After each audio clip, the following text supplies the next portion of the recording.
آقای محمدی فکر میکنه بازدهی خط تولیدش بالا نیست.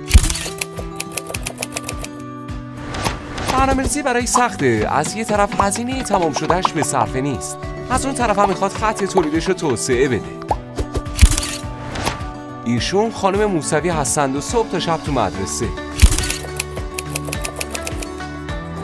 همیشه میخواسته یه روزی بتونه سابقه دانش آموزاش رو داشته باشه تا مسیر بهتری برای تحصیلشون تعریف کنه، ولی هیچ وقت همه چیز یه جا جمع نبوده. از خوبای صادر کننده هستن. مهندس حیدرآبادی.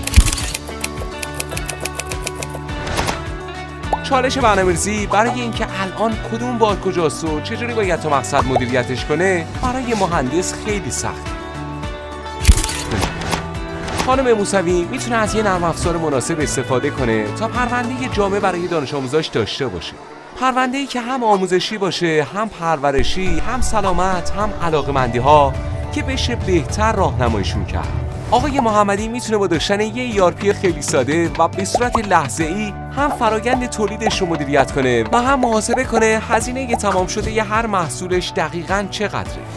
اگه مهندس حیدرآبادی تمام تامین کننده ها و مقصدها و داده ها رو تحت یه پلتفرم مشخص دسته‌بندی کنه، میتونه بهترین مدیریت رو داشته باشه. همه اینا میشه اتفاق بیفته. فقط باید برنامه‌ریزی داشت و از ابزار مناسب استفاده کرد. البته در کنار یه تیم متخصص. دیباگ، حال خوب کسب و کار شما.